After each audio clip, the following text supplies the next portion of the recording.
प्यारे विद्यार्थियों, आज की जीके की ऑनलाइन क्लास में आपका हार्दिक अभिनंदन और स्वागत। ये जीके की पहली क्लास है और इस क्लास के माध्यम से शुरुआत की है मैंने राजस्थान जीके की। और राजस्थान जीके में सबसे पहले मैं राजस्थान ज्योग्राफी का जो पार्ट है उसको आप लोगों के बीच में रखूंगा। पीटीईटी, डीएलएड, प्रीडीएलएड, क्लरिकल जॉब्स, पटवारी और अन्य प्रतियोगी परीक्षाओं की तैयारी कर रहे हैं उन विद्यार्थियों के लिए बहुत ही फायदेमंद साबित होगा, ऐसी मेरी उम्मीद है। आप सभी मेरी ऑनलाइन क्लास को लेने के लिए चैनल को लाइक करें, सब्सक्राइब करें और ज़्यादा से ज़्यादा विद्यार्थियों के लिए जरूर भेजें जिससे उनको इसका लाभ मिल सके। तो आज भूगोल,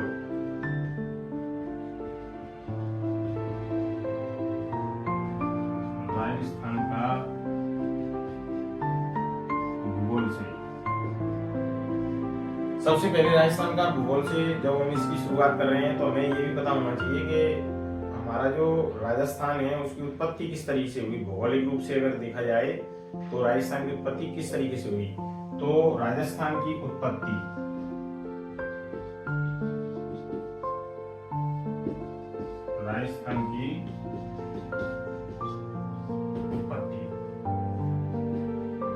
देखिए,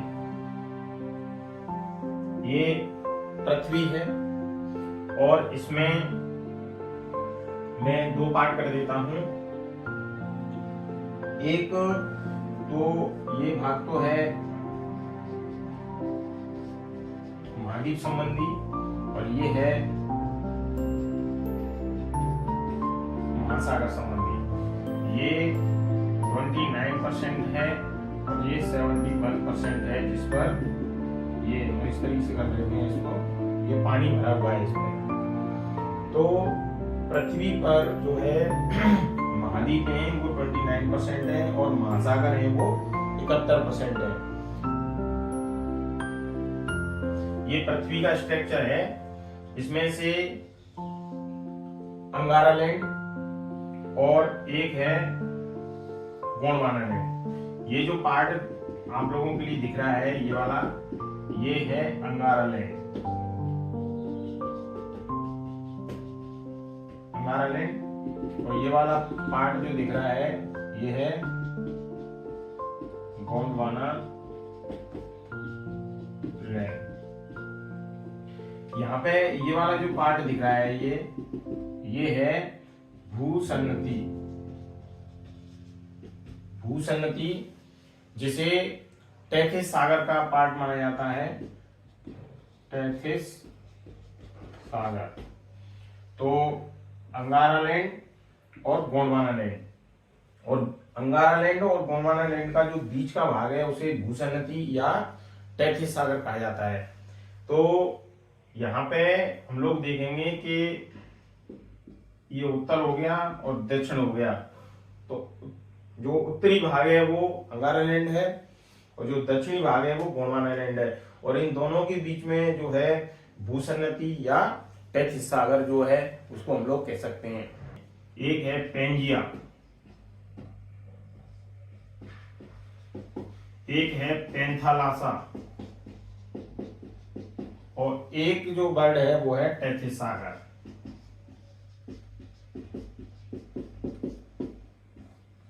तो देखिए,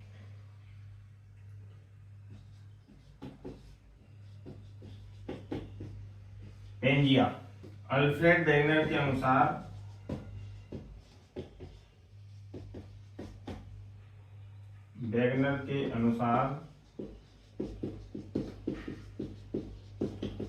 समस्त महाद्वीपों का संयुक्त रूप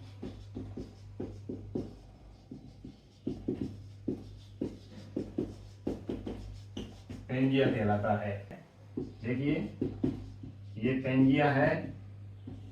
इस पेंजिया को दो भागों में बांटा गया है। एक भाग तो है इसका अंगारा लैंड,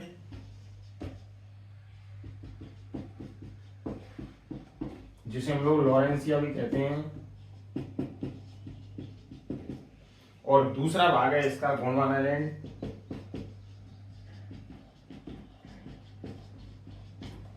अंगारा लैंड और गोंडवाना लैंड। अब देखिए अंगारा लैंड ये तो उत्तरी भाग है और ये है दक्षिणी भाग। मैंने आपको चित्र में भी इसके बारे में बताया था। तो उत्तरी भाग अंगारा लैंड का उत्तरी भाग पेंजिया में अंगारा लैंड ये उत्तरी भाग है जिसे लॉरेंसिया भी कहते हैं, और गोंडवाना लैंड पेंजिया का दक्षिणी भाग है। तो अंगारा लैंड और गोंडवाना लैंड के बीच में जो है उसे हम टेथिस सागर कहते हैं।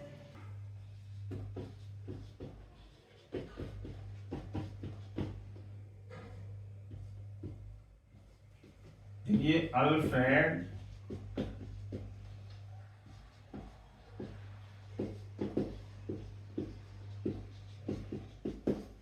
वेगनर के अनुसार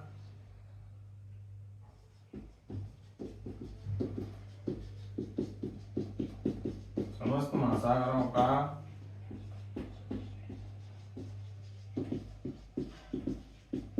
संयुक्त रूप को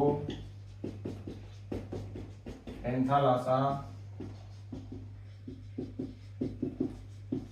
कहा जाता है। इसका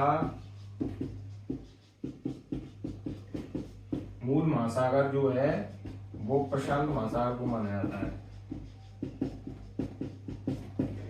प्रशांत महासागर को माना जाता है।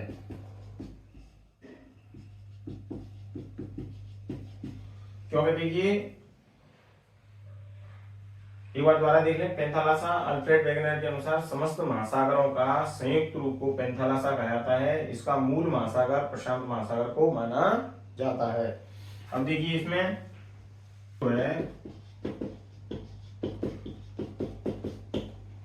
ये वाला महासागर है, पृथ्वी पर पाए जाने वाले जल का लगभग आधा भाग रखता है। तो इसे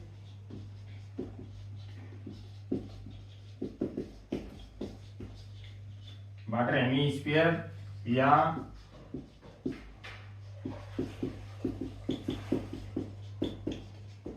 अर्धजल गोलार्ध के नाम से भी जाना जाता है। तो आप लोग इस चीज को विशेष रूप से ध्यान रखें कि जो पेंथालासा है वो अल्फ्रेड वेगनर के अनुसार समस्त जो महासागर हैं उनका संयुक्त रूप है, और पेंजिया जो है वो समस्त महाद्वीपों का संयुक्त रूप है। उसको दो भागों में बांटा गया है, अंगारा लैंड और गोंडवाना लैंड। अंगारा लैंड जिसे लॉरेंसिया भी कहते हैं, गोंडवाना लैंड जो है वो दक्षिणी भाग है, और ये जो अंगारा लैंड है लॉरेंसिया है वो उसका पेंजिया का उत्तरी भाग है। और पेंथालासा में आप लोगों के लिए मैंने बता ही दिया है कि अल्फ्रेड वेगनर ने जो महासागर हैं उनका संयुक्त रूप है उसको पेंथालासा बताया। और इसमें सबसे बड़ा जो महासागर है वो प्रशांत महासागर है। प्रशांत महासागर जो है उसे हम वाटर हेमिस्फीयर कहते हैं, क्योंकि पूरी पृथ्वी पर पाए जाने वाले जल का लगभग आधा भाग रखता है, इसीलिए इसको अर्धजल गोलार्ध के नाम से भी जाना जाता है। तीसरा है टेथिस सागर। अंगारा लैंड एवं गोंडवाना लैंड के मध्य का भाग या मध्य में स्थित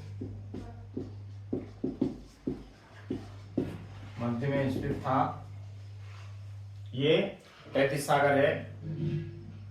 और यह एक भूषण नदी था, यह एक भूषण नदी था। टेथिस सागर अंगारा लैंड एवं गोंडवाना लैंड के मध्य का भाग या मध्य में स्थित था, और यह एक भूषण नदी था। मैं ये भी याद रखना है कि यह एक भूषण नदी था। राजस्थान के निर्माण की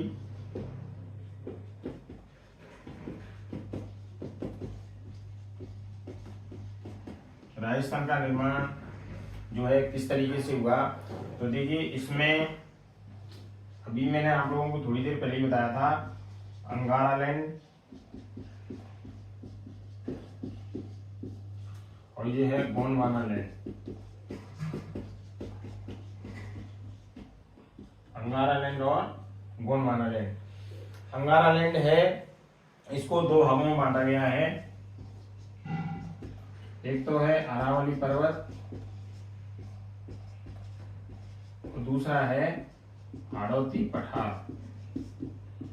हाड़ौती पठार। राजस्थान का निर्माण अंगारालैंड और गोंडवानालैंड की दो भागों से मिलकर हुआ, और अंगारालैंड जो है इसमें अरावली पर्वत है और हाड़ौती का पठार है। इसके निर्माण को दो भागों में विभाजित किया गया है। अंगारालैंड जिसमें अरावली पर्वत है और एक है हाड़ौती का पठार। गोंडवानालैंड है, इसके भी दो भाग हैं, और इन भागों में देखिए एक तो है मरुस्थल, एक तो है मरुस्थल और दूसरा है पूर्वी मैदान। पूर्वी मैदान। तो हमारे राजस्थान के निर्माण के लिए जो उत्तरदायी है उनमें अंगारालैंड और गोंडवानालैंड। अंगारालैंड के दो भाग हैं, अरावली पर्वत और हाड़ौती का पठार। इसी प्रकार से गोंडवानालैंड है, इसके दो भाग हैं, मरुस्थल और पूर्वी मैदान। ये पूर्वी मैदान जो है इसको नवीनतम भौगोलिक प्रदेश भी कहते हैं। नवीनतम भौगोलिक प्रदेश ये भी इसको कहा जाता है। भौगोलिक प्रदेश कहो या भौतिक प्रदेश कहो, एक ही मतलब है। नोट लगा के लिखेंगे, अरावली एवं हाड़ौती पठार भारत के प्रायद्वीपीय, देखिए अरावली एवं हाड़ौती पठार भारत के प्रायद्वीपीय पठार का भाग है। ये पहला नोट है। दूसरा नोट है मरुस्थल। मरुस्थल एवं पूर्वी भाग। मरुस्थल एवं पूर्वी भाग जो है यह उत्तर विशाल मैदान का भाग है। उत्तर विशाल मैदान का भाग है। अरावली एवं हाड़ौती का पठार भारत के प्रायद्वीपीय पठार का भाग है, और मरुस्थल और पूर्वी भाग जो है वो उत्तर विशाल मैदान का भाग है। तो आप इसको बड़ी आसानी के साथ में समझ सकते हैं कि हमारा जो राजस्थान है वो किस तरीके से, पहले जो पृथ्वी थी वो एक आग का गोला थी, उसके बाद में उसका जो है वर्तमान स्वरूप में जैसे ग्रहण किया अंगारालैंड, गोंडवानालैंड और टैथिस सागर, इस तरीके से। फिर हम हमारे राजस्थान की और भारत की बात करें तो राजस्थान भारत का ही एक पार्ट है। टीम विस्तार, राजस्थान की स्थिति एवं विस्तार। देखिए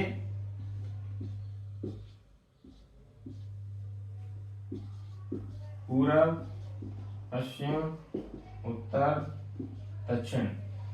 हमारा जो राजस्थान है वो 23 डिग्री 3 मिनट उत्तरी अक्षांश से लेकर के 23 डिग्री 3 मिनट उत्तरी अक्षांश से लेकर के 30 डिग्री 12 मिनट उत्तरी अक्षांश के मध्य फैला हुआ है, और इधर 69 डिग्री 30 मिनट पूर्वी देशांतर से लेकर के 78 डिग्री 17 मिनट पूर्वी देशांतर के मध्य फैला हुआ है।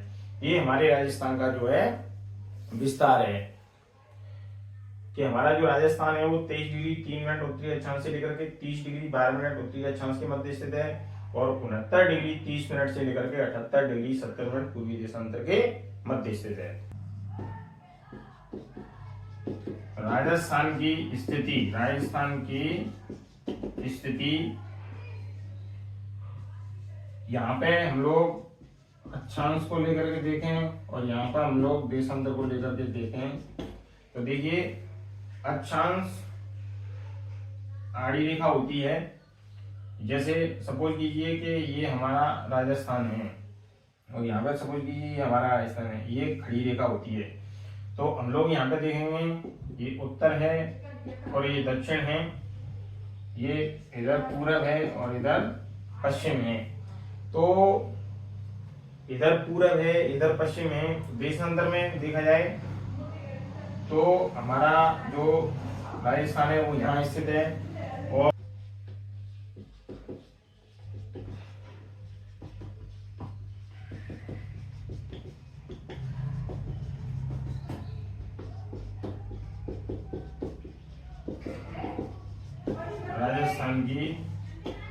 राजस्थान की स्थिति अक्षांश तथा देशांतर के आधार पर राजस्थान की स्थिति जो है वो हमारे लिए दे रखी है उत्तर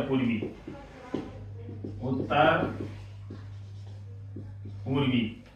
और दूसरा जो प्रश्न है वो दे रखा है भारत के अनुसार। ये तो अक्षांश तथा देशांतर के आधार पर है और भारत के आधार पर पूछ ली।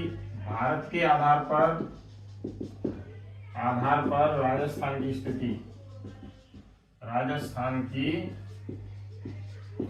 स्थिति तो उत्तर पश्चिमी। इस चीज को आप लोग बेहतर तरीके से समझे, अच्छे तरीके से देखिए। अक्षांश तथा देशांतर के आधार पर राजस्थान की स्थिति क्या है, तो है उत्तर पूर्वी। और भारत के आधार पर राजस्थान की स्थिति क्या है, तो है उत्तर पश्चिमी। तो दोनों चीजों को आप लोगों को बेहतर तरीके से। अगला है राजस्थान की अक्षांश स्थिति। अलग अलग करके देखते हैं हम लोग। राजस्थान की अक्षांशीय स्थिति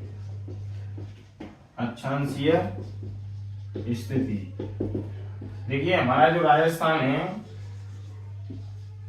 हम इसको देखेंगे तो ये जो दूरी है, यानी इधर उत्तर है इधर दक्षिण है, तो ये जो डिस्टेंस है उत्तर से दक्षिण में ये है 826 किलोमीटर। 826 किलोमीटर। और इसका जो विस्तार है वो है 23 डिग्री 3 मिनट उत्तरी अक्षांश से लेकर के 30 डिग्री 12 मिनट उत्तरी अक्षांश के मध्य स्थित है। तो दूरी देखेंगे। अब यहाँ पे एक जगह है बोरकुंडा गांव जो पड़ता है बांसवाड़ा में। और यहाँ पे है कोणागाम श्री गंगानगर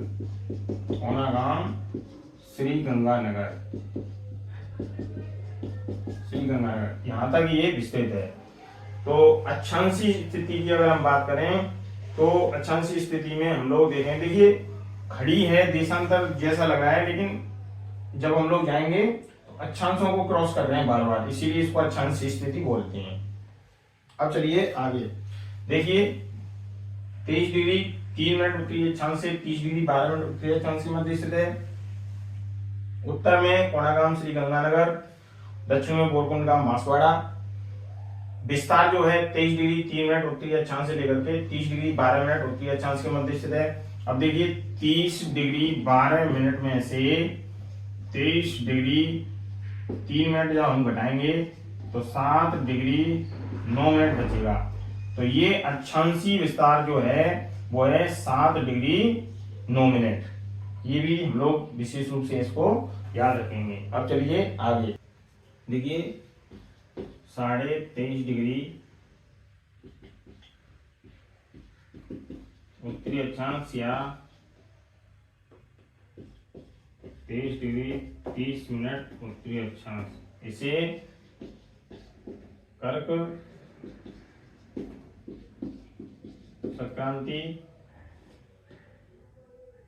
या उत्तरी अयनांत के नाम से भी जाना जाता है। अब कर्क रेखा की लंबाई अक्सर कर पूछी जाती है। राजस्थान में कर्क रेखा की लंबाई जो है 26 किलोमीटर है। इसमें देखा जाए तो इस तरीके से कुशलगढ़ और ये जो है बांसवाड़ा एग्जैक्टली यहाँ से जो गुजरती है कुशलगढ़ से होकर यहाँ से गुजरती है। और 21 जून को उत्तरी गोलार्ध का सबसे बड़ा दिन होता है वो होता है 21 जून को। और 21 जून को प्रमुख रूप से महत्व दिया गया 2015 में। किस तरीके से महत्व दिया गया? अंतर्राष्ट्रीय योग दिवस, इसको घोषित किया गया था अंतर्राष्ट्रीय योग दिवस। अंतर्राष्ट्रीय योग दिवस के रूप में 2015 में इसको घोषित किया गया 21 जून को। और उसके बाद में run for unity, sorry yoga for unity, yoga for unity, ये थीम सेट की गई थी 2022 में। योगा दिवस की थीम थी ये जो योगा दिवस है इसी की थीम 2022 में घोषित हुई थी, योगा फॉर यूनिटी। तो इस तरीके का देशांतरीय विस्तार की राजस्थान का देशांतरीय विस्तार की हम बात करें तो देखिए यहाँ पे इधर से अगर हम देखें तो 69 डिग्री 30 मिनट पूर्वी देशांतर से लेकर के और 78 डिग्री 70 मिनट पूर्वी देशांतर के मध्य फैला हुआ है हमारा राजस्थान। यहाँ पे एक गांव है धौलपुर में, सिलाना गांव, जो राजाखेड़ा तहसील में पड़ता है धौलपुर। और इधर गांव है कटरा, ये जैसलमेर में पड़ता है, सम तहसील में है ये। तो अगर मैं 78 डिग्री 70 मिनट में से 69 डिग्री 30 मिनट अगर मैं घटाऊंगा तो 8 डिग्री 47 मिनट निकल के आएगा। तो राजस्थान के अंदर जो देशांतरीय विस्तार है वो है 8 डिग्री 47 मिनट।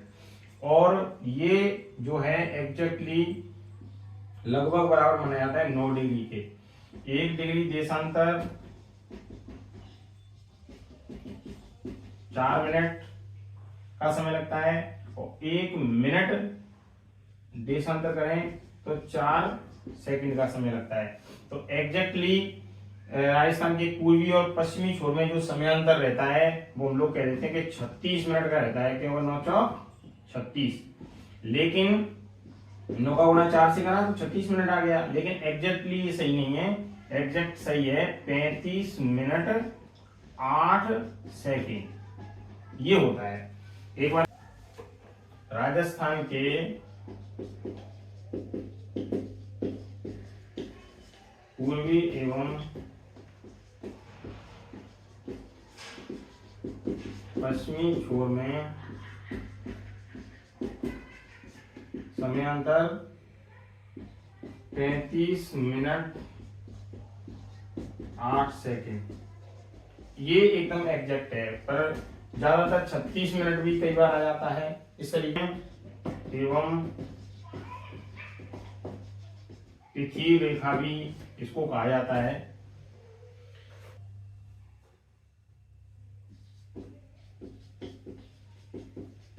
राजस्थान के मध्य का जो गांव है वो हम लोग इस तरीके से बात करेंगे। देखिए एकदम एग्जैक्ट बीच का जो गांव है ये वाला, ये है लापोलाई नागौर। एक है गगराना नागौर। अब दो गांव तो हो नहीं सकते, तो लापोलाई नागौर है, ये किस तरीके से पूछा जाता है तब आता है, और ये किस तरीके से आता है तो ये तो आता है सैटेलाइट के अनुसार राजस्थान के मध्य का गांव है गगराना नागौर। और यदि भू राजस्व बोर्ड के अनुसार देखा जाए, भू राजस्व बोर्ड के अनुसार यदि देखा जाए तो है लापोलाई नागौर। तो राजस्थान का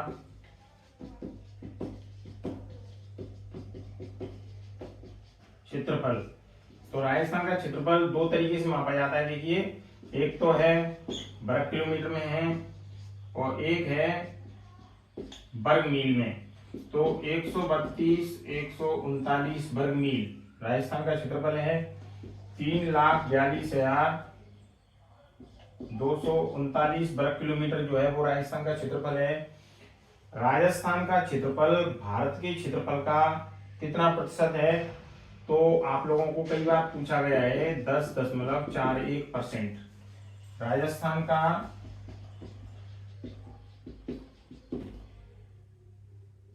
क्षेत्रफल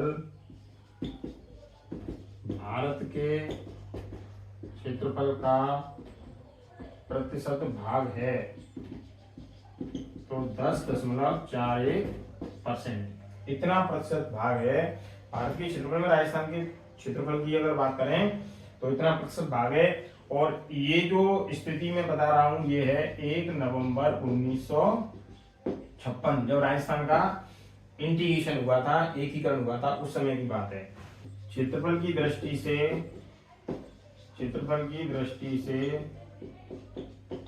राजस्थान का भारत में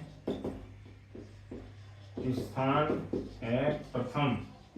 कब? 1 नवंबर 2000 से। क्यों? क्योंकि देखिए छत से उत्तर झा यानी छत्तीसगढ़, उत्तरांचल